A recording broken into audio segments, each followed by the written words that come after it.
Estamos escuchando a Taylor Swift y en realidad esto está pensado, este tema está pensado porque de acuerdo a la playlist que incluye el libro Diario de Menopausia de Laura Whitner, en junio toca escuchar My Tears Ricochet, ¿no? Como que mis lágrimas rebotan. Sería.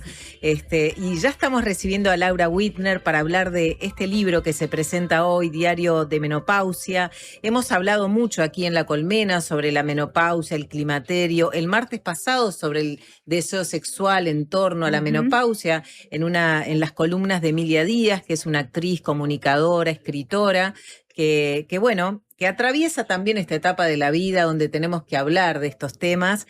Y quiero hacer una breve presentación tuya, Laura, para que las personas también conecten con que además de Diario de Menopausia, hay mucho trabajo. Tú sos licenciada en Letras, estudios de posgrado en la Universidad de Nueva York, sos de Buenos Aires, ¿no? Sí. Traductora para diversas editoriales, autora de libros de poesía y ensayo, también de libros infantiles. Los últimos libros de poesía son Lugares donde una no está, es una recopilación. Después en el 2021 publicaste Se vive y se traduce, que es otro diario, pero en este caso un diario sobre la vida como traductora, y por esto recibiste el tercer Premio Nacional de Ensayo Artístico. Aquí en Montevideo, entonces, Diario de Menopausia se edita por Criatura Editora. Así es. Y esta noche en el Cultural Alfabeta se va a estar presentando entonces este libro a las 20 horas. Bienvenida, muchas gracias por estos minutos aquí en La Colmena, que es como se llama el programa. Gracias, Carolina, gracias por la invitación y por la presentación. El Diario de Menopausia, ¿no? Es el diario de Laura sobre la menopausia, pero claro, la menopausia es el hilo conductor, es como el común denominador de esta vida que registrás de mayo de 2024 a mayo de 2025. Así es, prolijamente. Prolijamente. ¿Qué pasó? ¿Por qué nació esta necesidad de...? Sé que escribiste diarios a lo largo de tu vida porque lo contás en el libro, ¿no? En la adolescencia, y era parte también de tu forma de vivir la vida cotidiana, lo sigo ¿no? escribiendo, me lo traje acá a Montevideo, siempre conmigo, mi cuaderno. Pero esto de plasmar entonces lo que estás pasando hoy, ¿no? Lo que estamos viviendo muchas mujeres hoy. Sí, en principio la idea se me ocurrió a partir de una propuesta de la editorial que publicó el libro en Argentina, que se llama Bosque Energético. Es un diario que publica exclusivamente diarios, una editorial que publica exclusivamente diarios temáticos. Todos los libros se llaman Diario de y un tema.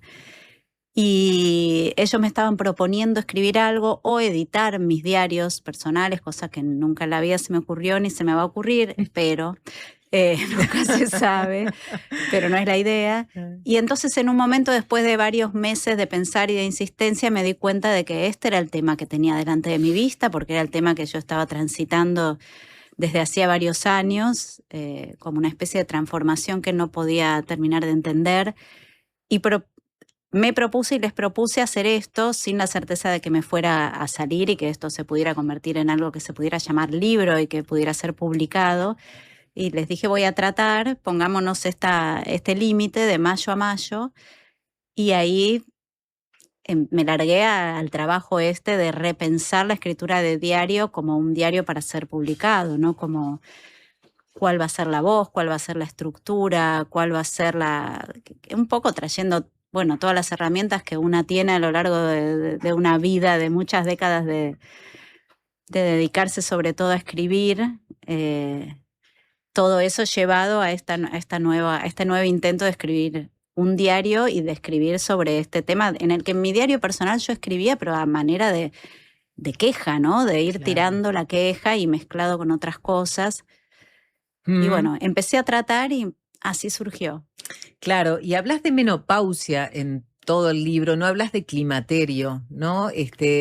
Eso me llamó un poco la atención porque de alguna manera nos vienen diciendo que la menopausia es solo como un momento, un día que es cuando, ¿no? Se cumple. Lo que pasa es que también regla. Todo eso yo lo fui aprendiendo cuando empecé a escribir el diario y empecé a pensar el tema de una manera como más exhaustiva y más seria, y empecé a investigar y a conversarlo mucho más con la gente a mi alrededor, con mi médico, que también sale como personaje del libro. me di cuenta de que la palabra era climaterio, pero el libro ya estaba entregado y de todas maneras para el título lo pensamos mucho, como incluso si poner menopausia o ponerle otra cosa, ¿no? Como más lateral, y la verdad es que finalmente con Eugenia, que es una de las editoras, decidimos que la palabra tenía que ser esa. Pensamos como climaterio, también ponerle diario de climaterio, pero nos dio como un poco la sensación de que al ser una palabra menos conocida, se iba a entender menos a dónde, digamos, como que menopausia iba a llamar a un grupo de lectores o lectoras, Claro, o quien sea que lea, que se acercaran desde otros lugares, que un poco está siendo así y me sorprende porque me está leyendo personas que nunca antes habían leído lo que yo escribía, gente que tal vez no lee poesía, que es de donde me podrían haber conocido, o libros para infancia, ¿no? Como está en las librerías, la palabra menopausia atrae a todo un sector de público nuevo y me pone contenta, no porque me lean a mí, sino porque podamos ampliar esta conversación sobre el tema. Y de paso, contrabandeo poemas, ¿no?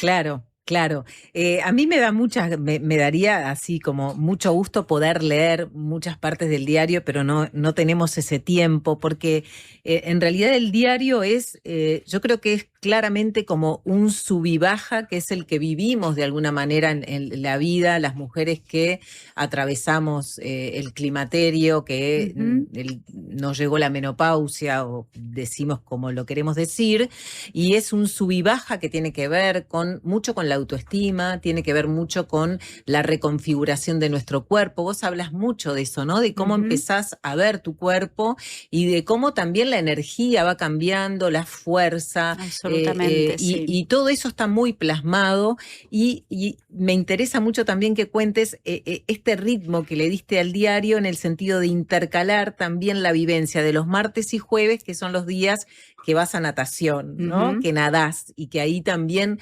hay como otro territorio que a mí lo que me supuso es como que le da un poquito de aire, como que hay como un respiro ahí de algo, ¿no? Sí, aire y agua. Aire y agua, claro.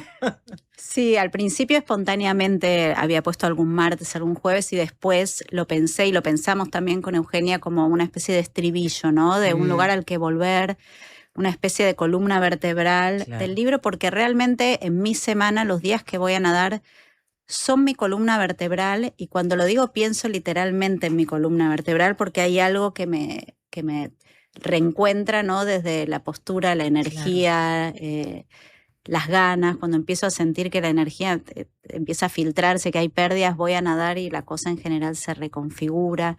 Pero después también me gustó esta idea de ir encontrando personajes en la pileta que volvieran, ¿no? Como a la manera un poco de una ficción, de las señoras de Aquagym, a la que llamo intensamente, que es una compañera real de la pileta, una compañera, alguien que nada en el carril de al lado y con quien conversamos. Me divirtió un poco, ¿no? Eso, que por más que fuera un diario, tuviera cierta estructura narrativa. Claro. Sí, eso es lo que aparece, ¿no? A partir de este estribillo que decías, sí, después ¿no? está lo de la estructura de un día. Después está lo de la estructura que también, de un día. ¿no? Otro estribillo.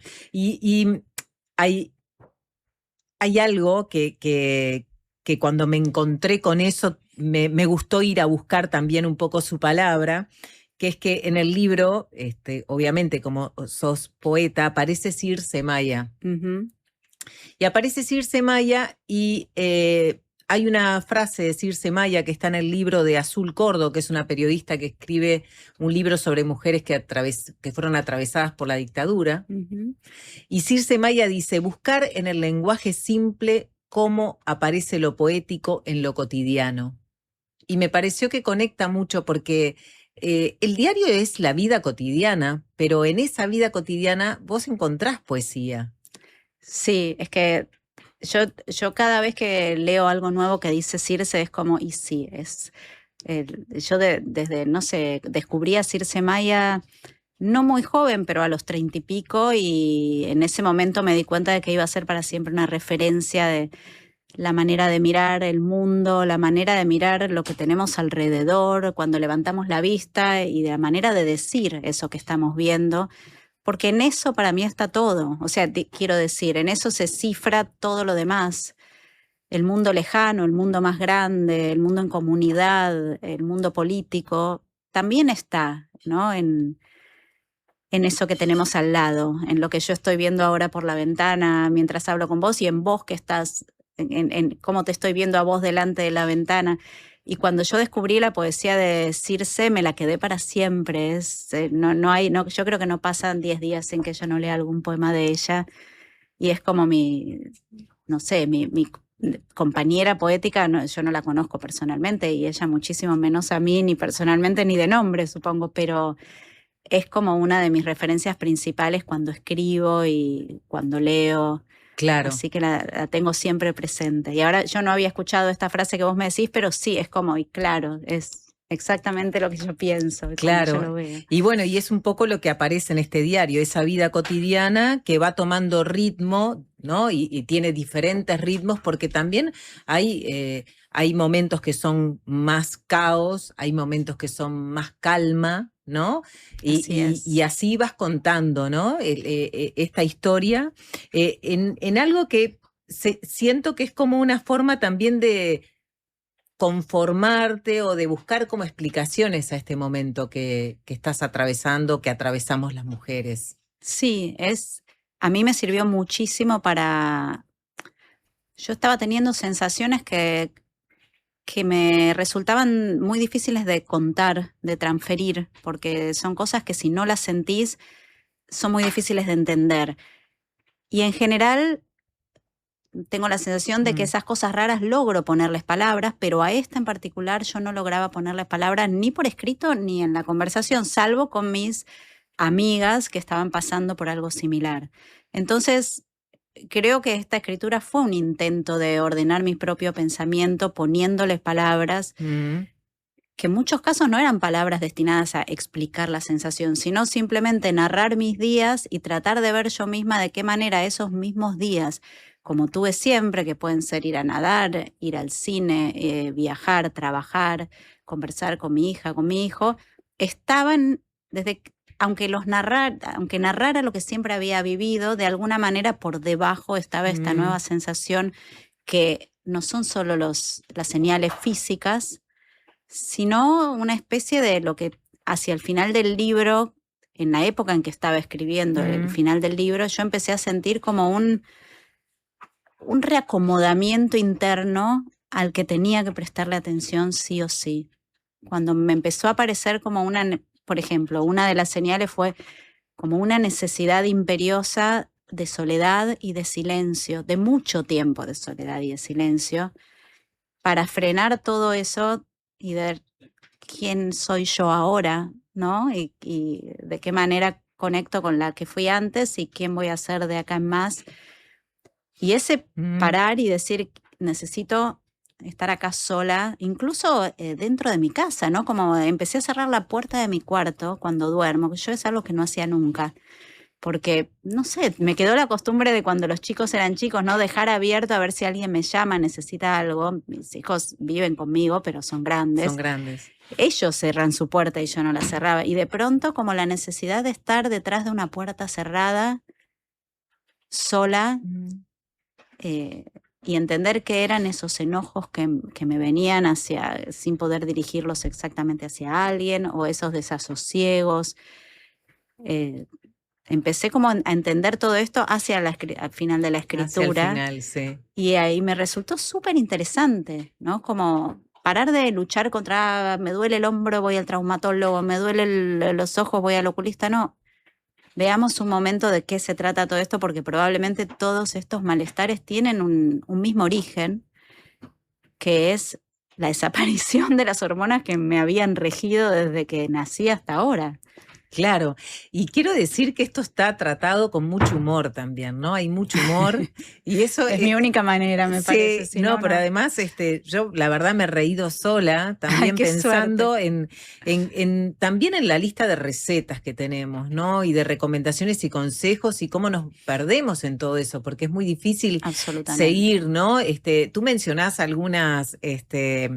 algunas doctoras, influencers, digamos, Sí. que de alguna manera escuchás. También, por ejemplo, hay un momento en que contás algo que a mí me causó también mucha gracia porque tiene que ver con todo esto que se nos está diciendo que tenemos que hacer, ¿no? Y que no alcanza el día, es imposible. No alcanza. De todas maneras, quiero decir que Sí. después de despotricar durante todo ese libro, sí encontré entre todo eso las cosas que sí puedo hacer ordenándome. Tuve que ordenarme, yo soy muy desorganizada. Mi dirección de mail es ladesorganizada@gmail.com. Si me quieren escribir es esa, desde hace muchos años. Tuve que organizarme mínimamente porque muchas de esas cosas me hicieron mucho bien y ahora me siento muchísimo mejor que cuando escribí ese libro. Claro. Exacto. Entonces, en un momento contás, empecé a seguir a otra doctora de la menopausia, ¿no? Esta se especializa en suelo pélvico. De mi suelo pélvico todavía no me ocupé, Ay, ¿no? sí, Claro. igual. Es decir, sé lo que es y me ocupé durante los embarazos y en las clases de eutonía, pero no en este nuevo sentido, el sentido de que más vale o de que más te vale ejercitarlo y fortalecerlo porque si no ya sabes qué. ¿No? Y entonces está esto de que si no comes alimentos antiinflamatorios, también sabes que te viene, o sea, hay como una exigencia también en todo lo que se nos está diciendo. Y entonces vos de alguna manera te adelantaste, pero yo quería también que compartieras si tenías como la sensación de haber concluido con una síntesis entonces, ¿no? De que después de todo esto hay una síntesis. Sí, esa exigencia yo creo que está en todo, como que a esta altura cualquier tema del que nos ocupemos, e incluso sin que nos ocupemos porque nos saltan a la vista en las redes sociales, viene con una lista incluso contradictoria de exigencias.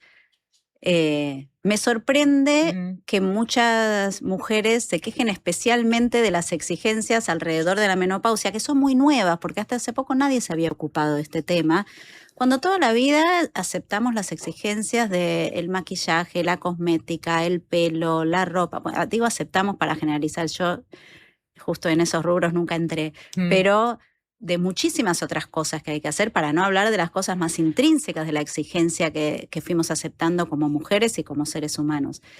Entonces, de la misma manera vivimos en un mundo capitalista. Cualquier tema que salga a la luz va a venir rodeado de una creciente oferta, sobre todo de consumo.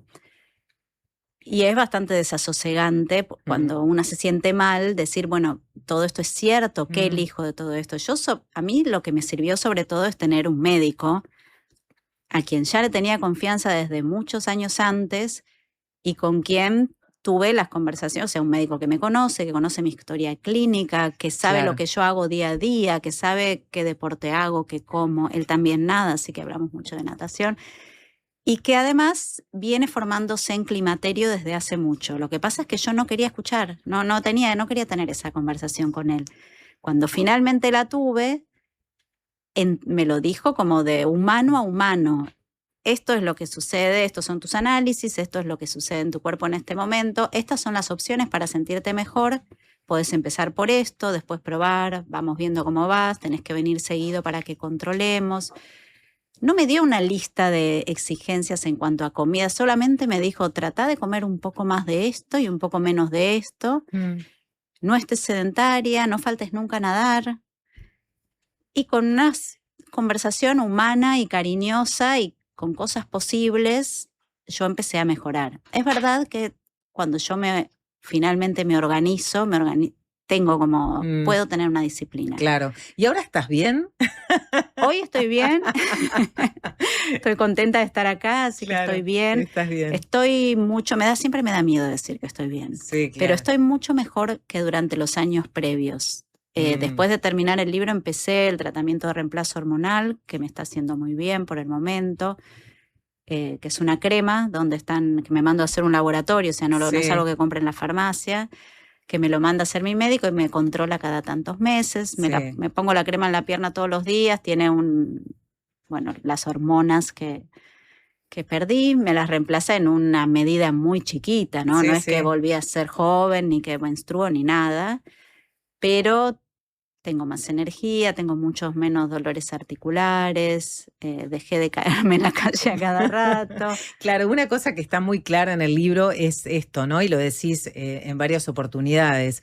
No hay una receta, ¿no? Tu mente responde a la menopausia dependiendo de vos, dependiendo de las condiciones de cada uno, de condiciones particulares de las mujeres, ¿no? O sea que no hay una forma de atravesar esto. Una cosa que también me hizo pensar el libro es que vamos a poder darnos cuenta también, ¿no? De qué nos pasa si antes estuvimos atentas a nuestro cuerpo. Porque muchas veces pasa que en esta dinámica de la vida que tenemos no estamos atentas al cuerpo. Entonces, aquellas que no están en este momento de la vida, creo que es muy importante que ajusten la mirada sobre lo que están sintiendo hoy para poder entender lo que les va a pasar mañana. Absolutamente, porque hay también como una cosa de temor y de decir no quiero saber porque todavía no llegué. Cuando tenés más de 40 años estás llegando y no relacionás muchas de las cosas que te están pasando. Yo soy el otro extremo porque estuve atenta a mi cuerpo desde que tengo uso de razón, lo cual me valió bastantes angustias a lo largo de mi vida, pero en esto me benefició porque hay muchas cosas que se pueden hacer para pasarlo mejor y sobre todo, y creo que esto no se dice tanto, hay muchas cosas que se pueden hacer para prevenir molestias e incluso enfermedades de la vejez, que aunque todavía no seamos viejas, hay cosas que se pueden hacer para prevenirlas y que en general no se dicen. Entonces en general se ve como, ay no, es una moda, pero cambiar la alimentación en este momento de la vida, no ser sedentarias, y bueno, quien quiera y pueda hacer el tratamiento de reemplazo hormonal, previene cosas en el futuro. Pero sobre todo a mí me parece que el bienestar que recuperé físico me sirvió para recuperar un bienestar emocional, porque hay ese momento en que una de golpe pierde masa muscular de un día para el otro, o sube de peso en 3 meses como nunca había pasado. Si, por ejemplo, yo me subió un poco la insulina, son datos técnicos, pero yo nunca había tenido resistencia a la insulina. Eso te hace sentir agotada, te hace subir de peso y sobre todo incrementa el riesgo de ser diabética en el futuro, si nunca lo fuiste, aún si nunca lo fuiste. Cuando empecé a sentirme mejor físicamente, también empezó a ajustárseme esa primera sensación de colapso absoluto, de llegó el fin. Ya no hay, ya hasta acá llegamos, me divertí mucho, la pasé muy bien en la vida, pero este es el principio del fin. Claro, fuerte. Que es súper fuerte y que nunca yo había sentido algo así. Y que volver a sentirte como un poco en control de tu cuerpo hace que decís, no, está bien, todavía pueden quedar un montón de cosas lindas, se quedan un montón de deseos, ¿no? Bueno, tenemos que ir cerrando. Algunas cosas que quiero decir. La playlist de las canciones es muy buena y conocí en estas horas a Lucio Corsi. Ay, esa es que mi mayor alegría. ¿Podemos poner un poquito a Lucio Corsi? La canción se llama Trieste, que además tú hiciste una traducción también de la canción, o sea, también. En mi casa la hice entera, ahí puse una parte. Porque sos traductora de inglés y de otros idiomas. Siempre trabajé como traductora de inglés y en algunos casos de italiano, más que nada en libros para chicos y chicas. El italiano es como un idioma pasión de la adultez. Claro, y un viaje a Italia también en el libro que lo contás divino. Quiero decir también que hay libros infantiles que han tenido así como muy buena crítica. He leído algunas entrevistas tuyas en medios como, bueno, Eterna Cadencia o como en Clarín, que hablan de los libros infantiles. Uno de ellos se llama Y comieron perdices, que es un libro que en realidad lo que hace es hablar de quienes de alguna manera pierden en los cuentos infantiles, no de los perdedores, no de ella que se casa con el príncipe azul, ¿no? De quienes de alguna manera perdieron, ¿no? De quienes sufren un final trágico mientras todos están felices.